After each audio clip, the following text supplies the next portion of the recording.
un importante incontro ieri con l'assessore Coliani e gli altri sindaci per affrontare il problema della crisi idrica nel periodo estivo che c'è e quindi cosa fare.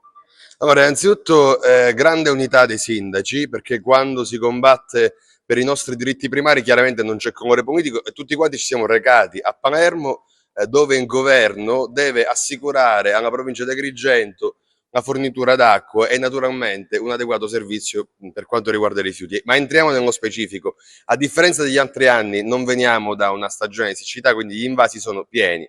Quello che abbiamo chiesto è che Coliani si assicuri che Sicilia Acque non tagli le forniture alla nostra provincia di Agrigento per questioni finanziarie, perché l'acqua è un diritto inviolabile, non è un bene di mercato e deve essere garantito, al di là dei debiti che il gestore ha con Sicilia Acqua, un quantitativo minimo alla nostra provincia. Su questo tutti i sindaci erano d'accordo, su questo abbiamo ricevuto delle rassicurazioni da Coliani la seconda parte poi dell'incontro è stato sui rifiuti, perché sempre dall'assessorato ci devono assicurare che le discariche su cui noi appunto ci rivolgiamo accettino tutto il quantitativo che noi diamo ogni settimana, perché in questo momento i disagi sono dovuti appunto a dei limiti che non sono stati superati e quindi i nostri compattatori ritornano spesso qui pieni. Questo non succede solamente ad Agrigento, succede in tutti i paesi della provincia di Agrigento. Abbiamo detto una cosa molto chiara: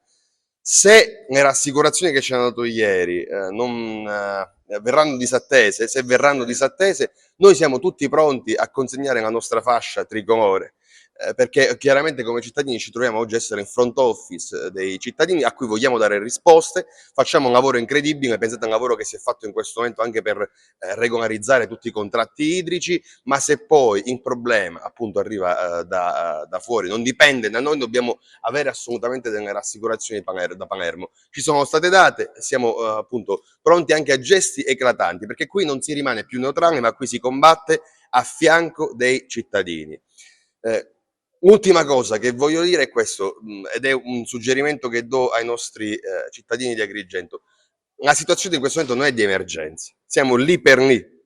Allora noi questa cosa la dobbiamo evitare, perché dobbiamo avere una grande stagione turistica, dobbiamo fare in modo che tutti possano lavorare, non dobbiamo fare in modo, ecco, che come è successo l'anno scorso mediaticamente esploda un problema dell'emergenza. Non ci siamo in questo momento qui.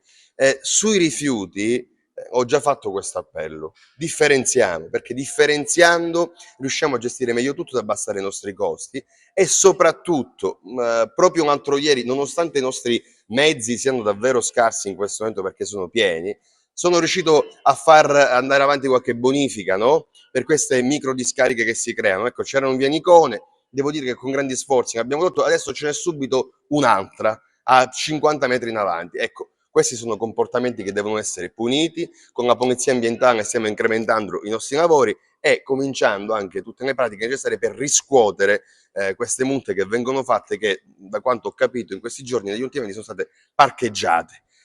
Invece no, vengono fatti i controlli e cominciamo anche con l'attività sanzionatoria, perché nessuno può più accettare che si creino delle micro discariche in città, e questo non dipende da Palermo, dipende da noi.